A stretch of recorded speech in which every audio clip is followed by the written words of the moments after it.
ಒಬ್ಬವ ಹೋಟೆಲ್ಗೆ ಹೋಗಿದ್ದ. ಹೋಟೆಲ್ಗೆ ಹೋದಾಗ ಒಬ್ಬ ನೀರಡಿಕೆ ಭಾಳ ಆಗಿತ್ತು. ಅವಾಗ ಹೋಟೆಲ್ದಲ್ಲಿ ಕೆಲಸ ಮಾಡುವಂಥ ಹುಡುಗ ಏನದಾನಲ್ಲ, ಅವ ಏನು ಮಾಡಿದ ಅಂತಂದ್ರೆ ಅಲ್ಲಿ ಟ್ಯಾಂಕೆ ಇತ್ತು ಒಂದು. ಆ ಟ್ಯಾಂಕೆ ಮ್ಯಾಗ ಒಂದು ನಳದ ಮ್ಯಾಗ ಬರ್ದಿತ್ತಂತ. ಏನಂತ ಬರ್ದಿತ್ತಂದ್ರೆ ಇದು ಕೈ ತೊಳೆಯುವ ನೀರು ಅಂತ ಬರ್ದಿತ್ತು. ಇನ್ನೊಂದು ನಳದ ಮ್ಯಾಗ ಏನು ಬರ್ದಿತ್ತಂದ್ರೆ ಇದು ಕುಡಿಯುವ ನೀರು ಅಂತ ಬರ್ದಿತ್ತು. ಅವಾಗ ಒಬ್ಬ ನೀರಡಿಕೆ ಆಗಿತ್ತು. ನೀರಡಿಕೆ ಆದಾಗ ಅಲ್ಲಿ ಕೆಲಸ ಮಾಡುವಂಥ ಹುಡುಗ ಏನು ಮಾಡಿದ್ನಂತಂದ್ರೆ ಅಲ್ಲಿ ಕೈ ತೊಳೆಯುವ ನೀರು ಅಂತ ಏನು ಬರ್ದಿತ್ತಲ್ಲ, ಆ ನೀರು ತೊಗೊಂಡೋಗಿ ಅಲ್ಲಿ ಕುಡಿಯಾಕೆ ಹೋಗಿ ಕೊಟ್ಟ. ಅವಾಗ ಬೈದ್ನಂತವ, ಅಲ್ಲೋ ನಿನಗೇನ್ರ ಬುದ್ಧಿ ಐತೆ ಇಲ್ಲ, ನನಗೆ ನೀರಡಿಕೆ ಆಗೈತಿ, ನೀನು ಕುಡಿಯುವ ನೀರು ತರದು ಬಿಟ್ಟು ಕೈ ತೊಳೆದುಕೊಳ್ಳುವ ನೀರು ತಂದೆಯಲ್ಲ, ನಿನಗೇನ್ರ ಬುದ್ಧಿ ಐತಿಲ್ಲ, ಅಕ್ಷರ ಜ್ಞಾನರ ಐತಿಲ್ಲ ಅಂತ ತಿಳ್ಕೊಂಡು ಆ ಹೋಗಿರ್ತಕ್ಕಂಥ ವ್ಯಕ್ತಿ ಆ ಹುಡುಗನಿಗೆ ಬೈದ್ನಂತ. ಅವಾಗ ಆ ಹುಡುಗ ಭಾಳ ಕಿಮ್ಮತ್ತಿನ ಮಾತು ಹೇಳಿದ್ನಂತ. ಏನು ಮಾತು ಹೇಳಿದ್ನಂತಂದ್ರೆ, ಏ ಮಾಲಕ, ನನಗೆ ಬುದ್ಧಿ ಐತೆ ಇಲ್ಲೋ ಗೊತ್ತಿಲ್ಲ, ನೀ ಅರ್ಥ ಮಾಡ್ಕೋ, ಒಂದು ಸತ್ಯ ಅರ್ಥ ಮಾಡ್ಕೋ. ಇಲ್ಲಿ ಕುಡಿಯುವ ನೀರು ಅಂತ ಒಂದು ನಳ ಬರ್ದದ, ಇಲ್ಲಿ ಕೈ ತೊಳೆದುಕೊಳ್ಳುವ ನಳ ಅಂತ ಒಂದು ಬರ್ದದ. ಅರ್ಥ ಮಾಡ್ಕೋ, ಇವು ನಳಗಳು ಬೇರೆ ಅದಾವ, ಆದ್ರೆ ಅದ್ರ ಮ್ಯಾಗ ಒಂದು ಟ್ಯಾಂಕ್ ಐತಲ್ಲ, ಅದು ಒಂದ ಟ್ಯಾಂಕ್ ಐತೆ ಅಂತ ಹೇಳಿದವ. ಇಲ್ಲಿ ಬ್ಯಾರೆ ಹೆಸರು ಬ್ಯಾರೆ ಬರ್ದವು, ಆದ್ರೆ ಮೂಲ ಟ್ಯಾಂಕೆ ಒಂದ ಅದ. ಅದಕ್ಕೆ ನಮ್ಮ ಧರ್ಮಗಳು ಹೆಸರುಗಳು ಬೇರೆ ಅದಾವ, ಆದರೆ ಎಲ್ಲರ ಒಳಗರ್ತಕ್ಕಂಥ ರಕ್ತನೂ ಕೂಡ ಒಂದಾದ, ಉಸಿರಾಡುವಂಥ ಗಾಳಿನೂ ಕೂಡ ಒಂದಾದ ಅಂತಕ್ಕಂಥದ್ದು ಅರ್ಥ ಮಾಡ್ಕೊಳ್ಬೇಕು. ಎಲ್ಲರ ಭಗವಂತನೂ ಕೂಡ, ಟ್ಯಾಂಕೆ ಅನ್ನುವಂಥ ಭಗವಂತನೂ ಕೂಡ ಎಲ್ಲರಿಗೂ ಒಬ್ಬನೇ ಅದಾನ ಅಂತಕ್ಕಂಥ ಸತ್ಯ ಅರ್ಥ ಮಾಡ್ಕೊಳ್ಬೇಕು. ಇದನ್ನು ನಾವೆಲ್ಲ ಅರ್ಥ ಮಾಡ್ಕೊಂಡ್ಬಿಟ್ರೆ ಯಾವ ಜಗಳ ಬರೋಂಗಿಲ್ಲ, ಏನೂ ಬರೋಂಗಿಲ್ಲ. ಇಲ್ಲಿ ಯಾವ ಜಗಳ ಇಲ್ಲಿ ಬಿಡ್ರಿ, ಸಿಟ್ಯಾಗ ಭಾಳ ದೊಡ್ಡದಾವು. ಇಲ್ಲಿ ಹಳ್ಳ್ಯಾಗ ಏನು ನಡೆಯಂಗಿಲ್ಲ ಅವು.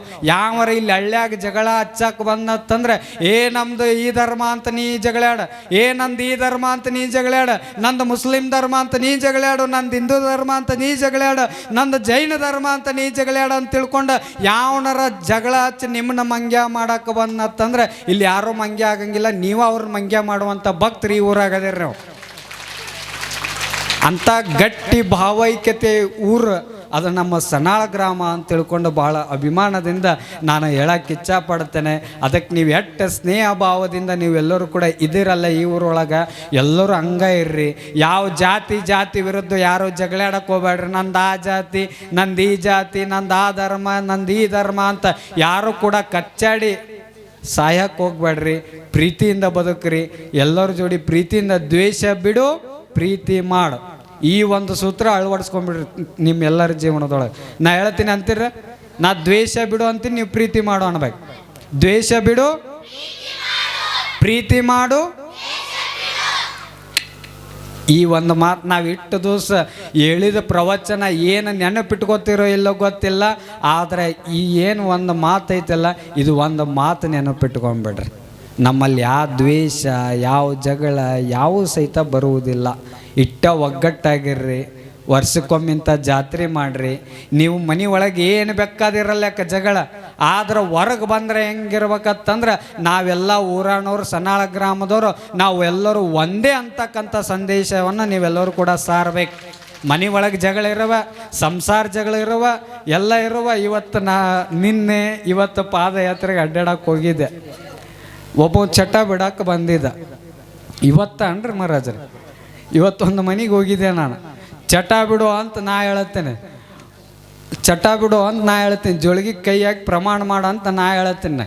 ನಮ್ಮ ತಾಯಿ ಕುಂತಾವ ನೋಡ, ಆ ತಾಯಿನೂ ನೋಡ್ಯಾಳ, ಪಾಟೀಲ ಹೌದಲ್ರಿ, ಅವ್ಗೆ ಚಟ ಬಿಡು ಅಂತ ನಾ ಹೇಳತ್ತೀನಿ. ಅವ ಏನು ಹೇಳ್ಬೇಕು, ನನಗೆ ನೀವು ಒದ್ದು ಚಟ ಬಿಡಿಸ್ಬೇಕು ಅನ್ನಕತ್ತಾನ. ಏನು ಮಾಡ್ಬೇಕು ನಾನು? ಅಲ್ಲೋ ಚಟ ಬಿಡು, ಪ್ರಮಾಣ ಮಾಡು ಅಂತ ನಾ ಹೇಳ್ತೀನಿ, ಕೈ ಹಾಕು ಅಂತ ನಾ ಹೇಳ್ತೀನಿ. ನನಗೇನು ಗೊತ್ತಿಲ್ಲ, ನೀವು ಒದ್ದ ಚಟ ಬಿಡಿಸ್ಬೇಕು. ಇನ್ನೂ ಏನೇನು ನೋಡ್ಬೇಕಾಗೈತೆ ಅಂತ ನಾ ಕಣ್ಣ. ನಿನ್ನೆ ಒಬ್ಬ ಹೋಗಿದ್ದ, ನಿನ್ನೆನೂ ಒಂದು ವಿಚಿತ್ರ ಆಯ್ತು. ಇಂಥವ್ರಾಗ್ಯಾರ. ಈ ಒಂದಿಟ್ಟು ಮಂದಿ ನಾವು ಹೋಗಕ್ಕಿಂತ ಮುಂಚೆನೆ ಎಸ್ಕೇಪ, ಇವ್ರು ಎಲ್ಲಿ ಚಟ ಬಿಡಿಸ್ತಾರ ಅಂತ ತಿಳ್ಕೊಂಡ. ಇವತ್ತಂತರೂ ಪಾದಯಾತ್ರೆ ಅಡ್ಡಾಡ್ಯವ್ರಿ. ಬೆಳಗ್ಗೆ 7:30 ಗಂಟೆಗೆ ಸ್ಟಾರ್ಟ್ ಮಾಡಿದವರು 6:30 ಮಟ್ಟ ಪಾದಯಾತ್ರೆ ಅಡ್ಡಾಡೇವಿ ಇವತ್ತು. ಈ ನಮ್ಮ ಹಿರಿಯರು ಭಾರಿ ಚಾಣಕ್ಷದಾರಿ ಇವರು. ಅಜ್ಜರ ಮುಗ್ದ ಹೊತ್ತು 4 ಮನಿ. ಇದು ಯಾವಾಗ ಸ್ಟಾರ್ಟ್ ಮಾಡ್ಯಾರ ಅಂತಂದ್ರೆ ಸಾಯಂಕಾಲ 3 ಗಂಟೆಗೆ ಸ್ಟಾರ್ಟ್ ಮಾಡ್ಯಾರ. ಇದು ಮಾತು 3ಕ್ಕೆ ಸ್ಟಾರ್ಟ್ ಮಾಡ್ಯಾರ. ಅಜ್ಜರ ಮುಗ್ದ ಹೊತ್ತು 4 ಮನಿ ಅಂತಾರೆ 6 ಮಠ ಮಾಡ್ಯಾರ. ನಮ್ಮ ಮಹಾರಾಜರು ಅಡ್ಡಾಡ್ಯಾರ ಇವತ್ತು. 1-5 kg ಇಳಿದಿರ್ಬೋದು ಅನ್ಸತ್ತೆ ಈ ಬಾಡಿ.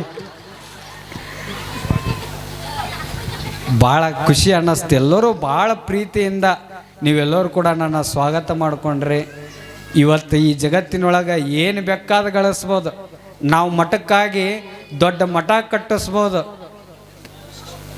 ಆಸ್ತಿ ಕಟ್ಟಿಸ್ಬೋದು, ಏನರ ಆಸ್ತಿ ಹಿಡಿಬೋದು. ನಾವೆಲ್ಲರೂ ಕೂಡ ಮಠಕ್ಕಾಗಿ ಚಲೋ ಭಕ್ತರನ್ನ ಹಿಡಿದು ಬಂಗಾರ ಗಳಿಸ್ಬೋದು.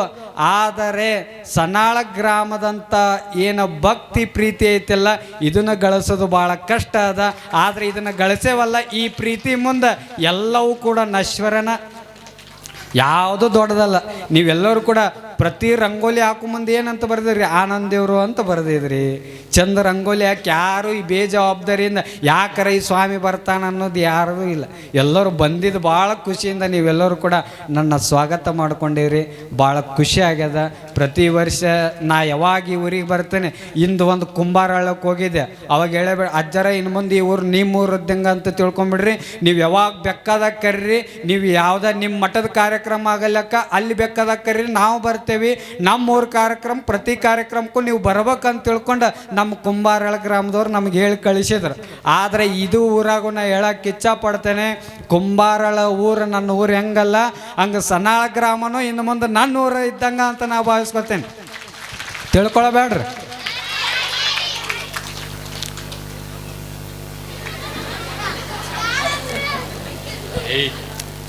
ನಾ ಕೇಳೋದು ಇಷ್ಟ ನಿಮಗೆ. ನಾವು ಒಂದು ಸತ್ಯ ಮಾತು ಹೇಳ್ತೀನಿ ನಿಮಗೆ. ನಾವು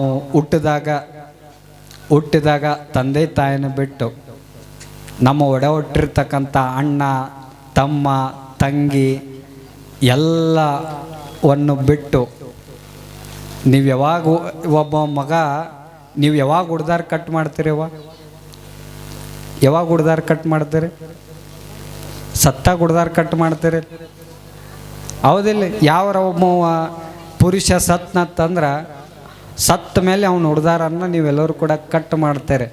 ಆದರೆ ನಮ್ದೆಂಥ ಪರಿಸ್ಥಿತಿ ಅಂದರೆ ಸನ್ಯಾಸಿಗಳದು, ನಾವಿದ್ದಾಗ ಈ ಬಟ್ಟೆ ಯಾವಾಗ ಹಾಕೋತೇವಲ್ಲ ಅವಾಗ ನಮ್ಮ ಹುಡ್ದಾರ ಕಟ್ ಮಾಡಿ, ನಿಮ್ಮ ಮನೆಗೆ ಸಂಬಂಧ ಇಲ್ಲ, ನಿಮ್ಮ ತಂದೆ ತಾಯಿಗಳಿಗೆ ಸಂಬಂಧ ಇಲ್ಲ, ಇಡೀ ಸಮಾಜವೇ ನಿನ್ನ ತಂದೆ ತಾಯಿ ಅಂತ ತಿಳ್ಕೊಂಡು ನಮ್ಮನ್ನು ಇದ್ದಾಗ ಹುಡ್ದಾರ ಕಟ್ ಮಾಡಿ ಕಳಿಸಿರ್ತಾರೆ.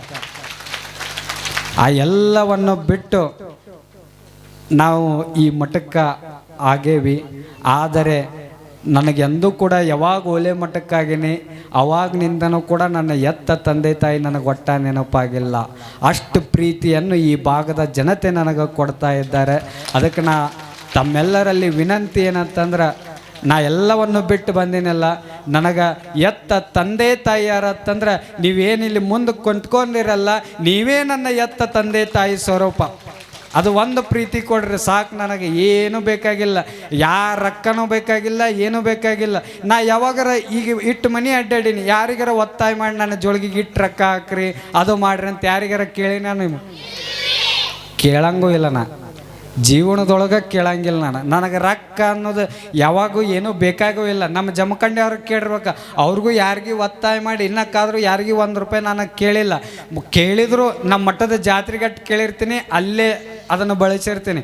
ಕೆರೆ ನೀರನ್ನು ಅಷ್ಟ ನಮ್ಮ ಜೀವನ. ನೀವೇನು ಜೋಳಿಗೆಗೆ ಭಕ್ತಿಯಿಂದ ಕಾಣಿಕೆಯನ್ನು ಹಾಕಿರಿ ಅಲ್ಲವ, ಅದು ನನಗೇನು ಮುಟ್ಟಲ್ಲ. ಇಲ್ಲಿ ಪ್ರವಚನಗಾರರು ಬಂದಾರ, ಅವ್ರು ತಿಂಗಳಾದ್ರೆ ಪೇಮೆಂಟ್ ಕೊಡ್ಬೇಕು. ಇಲ್ಲಿ ಸಂಗೀತಗಾರರು ಬಂದಾರ, ಅವ್ರಿಗೆ ತಿಂಗಳಾದ್ರೆ ಪೇಮೆಂಟ್ ಕೊಡ್ಬೇಕು.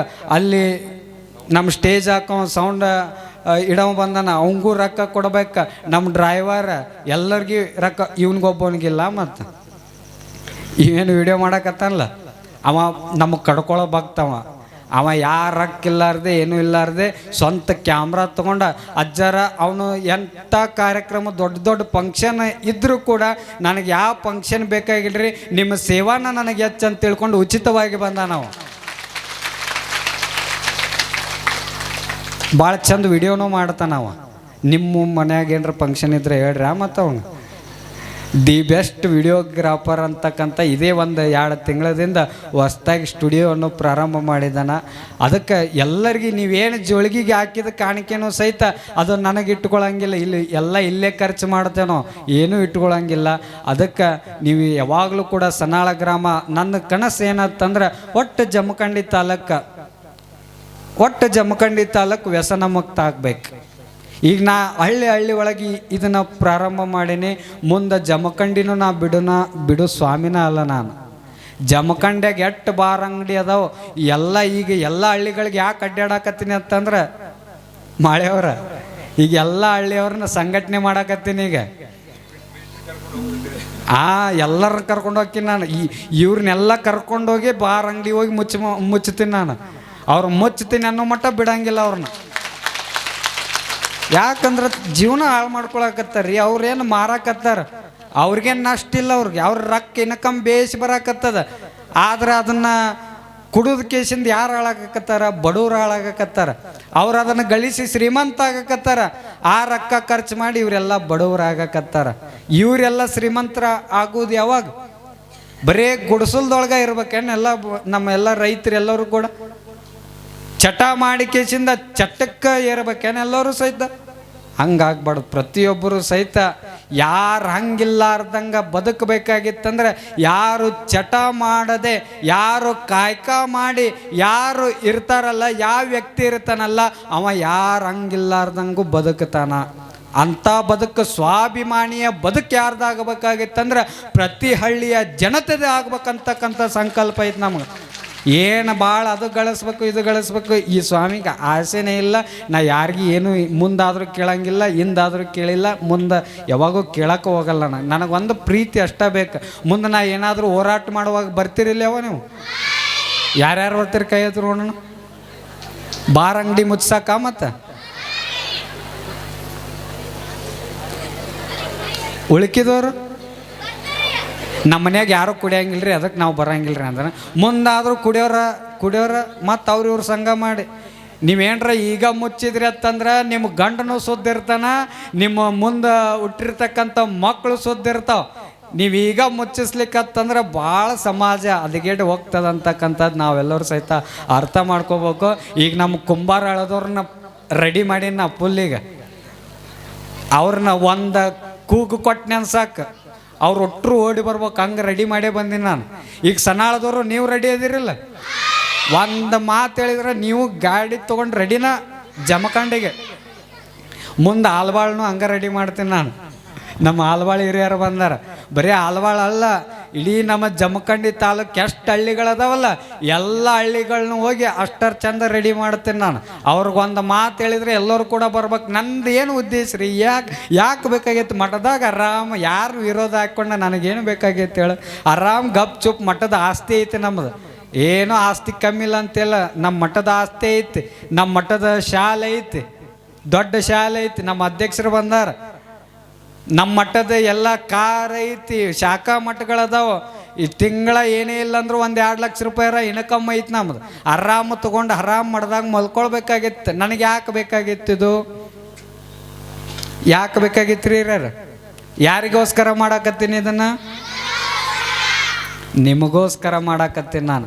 ಅದಕ್ಕೆ ಯಾರೋ ಒಂದಿಷ್ಟು ಜನ ನಾ ಎಲ್ಲ ಹಿರಿಯರಲ್ಲಿ ಯುವಕರಲ್ಲಿ ಕೇಳ್ಕೊಳ್ಳೋದಿಷ್ಟ, ಒಂದಿಷ್ಟು ಮನೆಗೆ ಬಂದಾಗ ನೀವು ಯಾರೂ ನನ್ನ ಕೈ ಒಳಗೆ ಸಿಕ್ಕಿಲ್ಲ, ದಯವಿಟ್ಟು ನಿಮಗೆ ಕೈ ಮುಗಿದು ಕೇಳ್ಕೊತೀನಿ.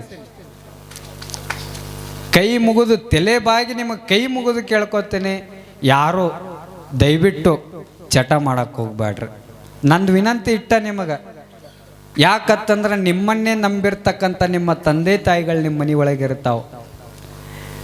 ನಿಮ್ಮನ್ನೇ ನಂಬ್ಕೊಂಡು ಬಂದಿರ್ತಕ್ಕಂಥ ನಿಮ್ಮ ಹೆಂಡತಿ ನಿಮ್ಮ ಮನೆ ಒಳಗೆ ಇರ್ತಾರ. ನಿಮ್ಮ ಆದರ್ಶಗಳನ್ನು ನೋಡಿ ಕಲಿಬೇಕಾಗಿರ್ತಕ್ಕಂಥ ಮಕ್ಕಳು ನಿಮ್ಮ ಮನೆ ಒಳಗೆ ಇರ್ತಾರ. ನೀವು ಯಾರಿಗೋಸ್ಕರ ಚಟ ಬಿಡ್ಲಿಕ್ಕಂದ್ರೂ ಸಹಿತ ನಿಮ್ಮ ಮನೆಯವರ ನೆಮ್ಮದಿಗೋಸ್ಕರ ಆದರೂ ಚಟವನ್ನು ಬಿಡಬೇಕಂತ ತಿಳ್ಕೊಂಡು ತಮ್ಮೆಲ್ಲರಲ್ಲಿ ನಾನು ಕಳಕಳಿಯಿಂದ ನಾನು ಪ್ರಾರ್ಥನೆಯನ್ನು ಮಾಡ್ಕೊಳ್ತಾನೆ. ಎಲ್ಲರಿಗೂ ಒಳ್ಳೆಯದಾಗಲಿ. ಒಟ್ಟು ನೀವೆಲ್ಲರೂ ಕೂಡ ಈ ಕಾರ್ಯಕ್ರಮವನ್ನು ಯಶಸ್ವಿ ಮಾಡಿಕೊಟ್ಟಿದ್ದೀರಾ. ನಿಮ್ಮೆಲ್ಲರಿಗೂ ಕರ ಮುಗಿದು ಶಿರಬಾಗಿ ನಿಮ್ಮೆಲ್ಲರಿಗೂ ಕೂಡ ಹೃದಯಪೂರ್ವಕವಾಗಿ ಧನ್ಯವಾದಗಳನ್ನು ಹೇಳೋಕ್ಕೆ ಇಚ್ಛಪಡ್ತೇನೆ. ಆ ಕಡೆ ಏನರ ಜಮಖಂಡಿ ಕಡೆ ಬಂದ್ರೆ ಅಂತಂದ್ರೆ ಯಾವಾಗಾರ ಸಂತಿಗೆ ಯಾವಾಗ ಇವಾಗ ಬಂದಿರ್ತಿರಲ್ಲ, ಓಲೆ ಮಠಕ್ಕೆ ಬರ್ತಾ ಇರ್ರಿ ಮ್ಯಾಗ. ಈ ಓಲೆ ಮಠಕ್ಕೆ ನಮಗೆ ಸನಾಳ ಗ್ರಾಮಕ್ಕೆ ಯಾವ ರಕ್ತ ಸಂಬಂಧನೂ ಇಲ್ಲ. ಇನ್ನು ಮುಂದೆ ಯಾವ ಸಂಬಂಧ ಬೆಳಿಬೇಕಂತಂದ್ರೆ ಭಕ್ತಿ ಸಂಬಂಧ ನಮ್ಮ ಓಲೆ ಮಠಕ್ಕೆ ಸನಾಳ ಗ್ರಾಮಕ್ಕೆ ಸದಾಕಾಲ ಬೆಳಿಬೇಕು. ಯಾವಾಗ ಬಂದರೆ ಓಲೆ ಮಠಕ್ಕೆ ಕುಂತ ಸ್ವಾಮಿ ಅವ ಬ್ಯಾರೆ ಯಾರು ಸ್ವಾಮಿ ಅಲ್ಲ, ನಾವು ಅಡ್ದಿರ್ತಕ್ಕಂಥ ಮಗ ಅಂತ ತಿಳ್ಕೊಂಡು ನೀವೆಲ್ಲರೂ ಕೂಡ ನಮ್ಮ ಮಠಕ್ಕೆ ಬರುವಂಥ ಭಕ್ತರು ನೀವೆಲ್ಲರೂ ಕೂಡ ಆಗಬೇಕು ಅಂತಕ್ಕಂಥ ಮಾತನ್ನು ನಿಮ್ಮೆಲ್ಲರಿಗೂ ಸಹಿತ ಹೇಳಕ್ಕೆ ಇಚ್ಛಪಡ್ತೇನೆ. ನಮ್ಮ ಶರಣರು ಎಷ್ಟು ಚಂದ ಪುರಾಣ ಹೇಳಿದ್ರಲ್ರಿ, ಏನು ನೆನಪೈತೆ ಅವ್ರು ಹೇಳಿದ್ದು? ಏನು ನೆನಪೈತೆ? ಅವ್ರಿಗೆಲ್ಲ ವಿಚಿತ್ರ. ಅವ್ರು ಇವತ್ತು ಪಾದಯಾತ್ರೆಗೆ ಬಂದಿದ್ದಿಲ್ಲ. ಇವತ್ತು ಅವರು ಪಾದಯಾತ್ರೆಗೆ ಬಂದಿದ್ದಿಲ್ಲ, ಸ್ವಲ್ಪ ಬಂದು ಅಟ್ಟ ಮುಖ ತೋರಿಸಿ ಹೋಗ್ತಾರವ್ರು. ಒಂದು ಮನೆಗೆ ಹೋದಾಗ ಒಬ್ಬ ತಾಯಿ ಏನು ಕೇಳ್ಬೇಕು ನನಗೆ, ಅವರು ಸ್ವಾಮಿಗಳು ಎಲ್ಲಿದ್ದಾರೆ ಅಂತ. ಅವ್ರ ಹೆಸರು ಗೊತ್ತಿಲ್ಲ ಅವರಿಗೆ. ಯವ್ವ ನೀವು ಹಂಗ ಸ್ವಾಮಿಗಳು ಅಂದಿರ ಮತ್ತು ಅವ್ರಿಗೆ ಅವ್ರ ಹೆಸರು ಬಸವರಾಜೇಂದ್ರ ಶರಣರು, ಹಂಗ ಕರೀರಿ ಅವ್ರಿಗೆ. ಮತ್ತು ಸ್ವಾಮಿಗಳು ಭಾರಿ ಪ್ರವಚನ ಹೇಳ್ಯಾರ್ರಿ ನಮ್ಮ ಊರಾಗ ಅಂತ ಹೇಳ್ಕೊತ ಅಡ್ಡಾಡ್ರಿ.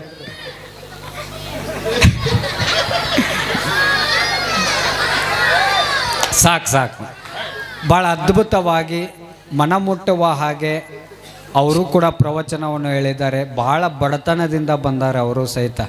ಎಷ್ಟು ಬಡತನ ಅಂತಂದ್ರೆ ಕಟಕ್ಕ ರೊಟ್ಟಿ ತಿಂದ ಆ ಬಡತನದೊಳಗೆ ಕಷ್ಟಪಟ್ಟ ಸಾಲಿಯನ್ನು ಕಲಿತು ಎಲ್ಲ ಡಿಗ್ರಿಯನ್ನು ಕಲಿತು ಈ ಪ್ರವಚನದ ಫೀಲ್ಡ್ಗೆ ಅವರು ಬಂದಿದ್ದಾರೆ. ಅವ್ರಿಗೂ ಜೋರು ಚಪ್ಪಾಳೆ ತಟ್ಟಿ ಅವರಿಗೆ ಅಭಿನಂದನೆ ಸಲ್ಲಿಸ್ರಿ. ನಮ್ಮ ಪ್ರದೀಪ್ ಮಹಾರಾಜರು ಇವತ್ತು ನಮ್ಮ ಜೋಡಿ ಪಾದಯಾತ್ರೆಗೆ ಬಂದಿದ್ದಾರೆ. ಪ್ರತಿ ಹಳ್ಳಿಗೂ ಸಹಿತ ನಮ್ಮ ಜೋಡಿ ಅವರು ಸಹಕಾರವನ್ನು ಕೊಡಲಿಕ್ಕೆ ಬಂದಿದ್ದಾರೆ. ಅವ್ರಿಗೂ ಜೋರು ಚಪ್ಪಾಳೆ ತಟ್ರಿ. ಈಗ ಬಂದ್ರೇನ್ರಿ ನೀವು ನಮ್ಮ ಶಿವಾನಂದ ಸರ್ ಸಾಧಾರಣ ಬಾಗೇವಾಡಿ.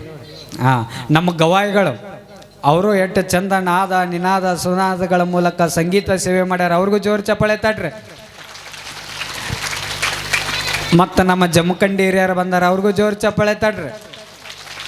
ನಮ್ಮ ಆಲ್ಬಾಳ ಮುಂದಿನೂರ ಅವ್ರು ನೋಡಕ್ಕೆ ಬಂದಾರ ಇಲ್ಲಿ ಹೆಂಗೆ ಆಕೈತಿ ಏನು ನಮ್ಮ ಊರಾಗ ಹೆಂಗೆ ಮಾಡ್ಬೇಕು. ಅವ್ರಿಗೇನು ರೂಢಾನ ಐತಿ. ಅವ್ರು ಭಾಳ ವರ್ಷದಿಂದ ಅಲ್ಲಿ ಸಿದ್ಧಾರೂಢ ಮಠ ಅಂತ ಐತಿ. ಪ್ರತಿ ವರ್ಷ ಸಹಿತ ಅಲ್ಲಿ ಸಿದ್ಧಾರೂಢರ ಪರಂಪರೆ ಎಲ್ಲ ಸನ್ಯಾಸಿಗಳು ಬಂದು ಭಾಳ ಅದ್ಭುತವಾದ ವೇದಾಂತವನ್ನು ಆ ಊರೊಳಗೆ ನಡೆಸ್ತಾರೆ. ಅವರು ಕೂಡ ಒಳ್ಳೆ ಭಕ್ತರು ಆ ಊರೊಳಗೆ ಅದಾರ. ಅವರು ಸಹಿತ ಅವ್ರಿಗೆ ಜೋರು ಚಪ್ಪಾಳೆ ತಟ್ರಿ. ಮತ್ತೆಲ್ಲ ನಮ್ಮ ಶಿಕ್ಷಕರೊಂದ ಸಮಾಜ ಸೇವಾ ರತ್ನ ಪ್ರಶಸ್ತಿಯನ್ನು ಪಡೆದುಕೊಂಡಿರ್ತಕ್ಕಂಥ ನಮ್ಮ ತಲೆ ಒಳಗೆ ಸದಾಕಾಲ ಒಂದು ಜ್ಞಾನದ ಬೆಳಕನ್ನು ಮೂಡಿಸುವಂಥ ಅದ್ಭುತ ಕಾರ್ಯವನ್ನು ಮಾಡ್ತಾ ಇರುವಂಥ ಎಲ್ಲ ಶಿಕ್ಷಕರೊಂದ ಬಂದಾರೆ. ಅವ್ರಿಗೂ ಜೋರು ಚಪ್ಪಾಳೆ ತಟ್ರಿ. ಮತ್ತು ಮುಖ್ಯವಾಗಿ ನಮ್ಮ ಸನಾಳ ಗ್ರಾಮದ ಎಲ್ಲ ಹಿರಿಯರು ನಡೀತಾರೆ. ಪ್ರಸಾದ ಮಾಡಿದರೆ ನಮ್ಮ ಎಲ್ಲ ಸನಾಳ ಗ್ರಾಮದ ಹಿರಿಯರು ಫಸ್ಟ್ ಅವ್ರಿಗೆ ಬಂದಾಗ ಮೀಟಿಂಗ್ ಬಂದಾಗ ಎಲ್ಲರೂ ಸಹಿತ ಅಜ್ಜವ್ರ ಬರ್ರಿ, ನಮ್ಮೂರು ಸಣ್ಣ ಊರು ಆದರೂ ಕೂಡ ಭಾಳ ಸಣ್ಣ ಊರು ಅಂದ್ರಿ. ಹೆಂಗೆ ಸಣ್ಣ ಊರು ಅಂದ್ರಿ ನೀವು? ನಾನು ಪಾದಯಾತ್ರೆ ಅಡ್ಡಾಡೀನಿ, ಇಲ್ಲಿ ಎಷ್ಟು ಪಾದಯಾತ್ರೆನ ಎಲ್ಲಿ ಅಡ್ಡಾಡಿಲ್ಲ ನಾ. ಹೆಂಗೆ ಸಣ್ಣ ಊರು ಅಂದ್ರಿ ನೀವು? ಎಷ್ಟು 1800 ವೋಟಿಂಗ್ ಐತಿ. ಮತ್ತು ಸಣ್ಣೂರು ಅಂದರು. ನಾ ಅಂದ್ಕೊಂಡೆ ಸಣ್ಣೂರು ಆರಾಮ್ ಪಾದಯಾತ್ರೆ ಭಾಳ ಕಡಿಮೆ ಮನೆಗಳಿರ್ತಾವೆ, ಆರಾಮ್ ಪಾದಯಾತ್ರೆ ಮಾಡಿ ಆರಾಮ್ ಇರ್ಬೋದು ಅಂತ ನಾ ಮಾಡಿದ್ದೆ. ನನಗೆ ಕಾಲ ನುಸಾಕತ್ತಾವ ಅಡ್ಡಾಡಿ. ಇಲ್ಲ, ಭಾಳ ದೊಡ್ಡ ಊರು ಐತಿದು. ಭಕ್ತಿ ಒಳಗೂ ಭಾಳ ದೊಡ್ಡ ಊರು ಐತಿದು. ನಮ್ಮ ಸನಾಳ ಗ್ರಾಮದ ಎಲ್ಲ ಹಿರಿಯರು ಈ ಕಾರ್ಯಕ್ರಮದ ಯಶಸ್ವಿಗಾಗಿ ಎಲ್ಲರೂ ಕೂಡ ದುಡಿದಿದ್ದಾರೆ. ಎಲ್ಲರಿಗೂ ಜೋರು ಚಪ್ಪಾಳೆ ತಟ್ಟಿ ಅವರಿಗೆ ಅಭಿನಂದನೆಗಳನ್ನು ಸಲ್ಲಿಸ್ರಿ. ಮತ್ತೆ ಅಡುಗೆ ಮಾಡ್ಯಾರಲ್ಲ, ಎಷ್ಟು ರುಚಿ ಅಡುಗೆ ಮಾಡ್ತಾರೆ ಈ ಎಲ್ಲರೂ. ನಮ್ಮ ಮಠದ ಜಾತ್ರೆಗೆ ಇವ್ರನ್ನ ಕರೆಸ್ಬೇಕಂತ ಅಡ್ವಾನ್ಸ್ ಬುಕ್ಕಿಂಗ್ ಮಾಡಿಬಿಟ್ಟಿನ ಹೇಳ್ಬಿಟ್ಟಿನಿ. ನಮ್ಮ ಮಠದ ಜಾತ್ರೆ ನಡೀತಂದ್ರೆ ನೀವು ಅಡುಗೆ ಮಾಡಕ್ಕೆ ಬರ್ಬೇಕಂತ ಹೇಳ್ಬಿಟ್ಟಿನ ಅವ್ರಿಗೆ. ಅವರು ಭಾಳ ಅದ್ಭುತವಾಗಿ ಅಡುಗೆ ಮಾಡ್ಯಾರ. ಅವ್ರಿಗೂ ಜೋರು ಚಪ್ಪಾಳೆ ತಟ್ರಿ. ಯಾರೋ ಉಚಿತವಾಗಿ ನೀರು ಕೊಟ್ಟಾರ, ಉಚಿತವಾಗಿ ಹಾಲು ಕೊಟ್ಟಾರ, ಮತ್ತು ಉಚಿತವಾಗಿ ಶಾಲು ಮಾಲಿ ಕೊಟ್ಟಾರ, ಉಚಿತವಾಗಿ ಎಷ್ಟೋ ಜನ ಕ್ವಿಂಟಲ್ ಗಟ್ಟಲೆ ಅಕ್ಕಿ ಕೊಟ್ಟಾರ, ಬೆಲ್ಲ ಕೊಟ್ಟಾರ. ಈ ಅಡುಗೆ ಮಾಡೋಕ್ಕೆ ಏನೇನು ಬೇಕು ಎಲ್ಲರೂ ಸಹಿತ ನಿಸ್ವಾರ್ಥವಾಗಿ ಸೇವಾ ಮಾಡ್ಯಾರ. ಅವ್ರಿಗೂ ಜೋರು ಚಪ್ಪಾಳೆ ತಟ್ರಿ. ಮತ್ತೆ ಯಾರು ಉಳಿದ್ರಿ?